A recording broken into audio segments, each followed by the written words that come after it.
बच्चों, जब भी कोई बिजनेस अपने मुनाफे का हिसाब लगाता है तो एक अकाउंट बनाता है जिसे कहते हैं ट्रेडिंग अकाउंट। ट्रेडिंग अकाउंट किसी भी कंपनी के फाइनेंशियल का पहला हिस्सा होता है। ये बताता है कि बिजनेस के कोर काम से उसको कितना ग्रॉस प्रॉफिट हुआ और ग्रॉस लॉस हुआ है। ट्रेडिंग अकाउंट का एक सिंपल सा रूल है, इसके अंदर सिर्फ और सिर्फ डायरेक्ट कॉस्ट और डायरेक्ट रेवेन्यू बुक होता है। चलिए इसका फॉर्मेट देख लेते हैं।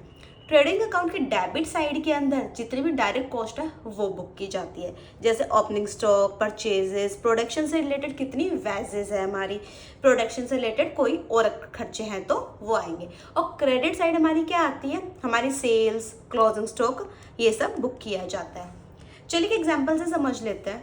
मान लीजिए आपकी मोबाइल की शॉप है, साल के शुरू में आपके पास 10 मोबाइल है 1 लाख रुपए की वैल्यू के, और ड्यूरिंग द ईयर आपने 90 मोबाइल और परचेज कर लिए 9 लाख रुपए के, और इसका पैकेजिंग का और भाड़ा जो है फैक्ट्री तक लाने का वो लगा है 50,000 रुपए।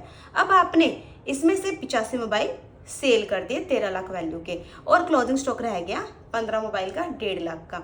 अब इसको ट्रेडिंग अकाउंट के अंदर पोस्ट कर लेते हैं। तो डेबिट साइड क्या आएगा, सारा डायरेक्ट कॉस्ट। तो ओपनिंग स्टॉक, परचेज, डायरेक्ट खर्चे हमारे जो भी है वो सारे डेबिट साइड आ जाएंगे।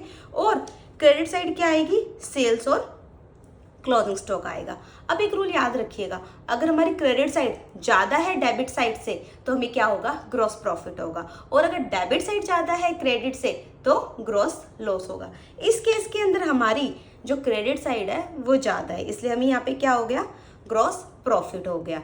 तो एक रूल याद रखिएगा, ट्रेडिंग अकाउंट हमें क्या बताता है, फैक्ट्री या दुकान के लेवल पे हमने कितना कमाया है। अगली वीडियो में हम देखेंगे कि हमें नेट प्रॉफिट कैलकुलेट करना हो तो प्रॉफिट एंड लॉस कैसे बनाएंगे।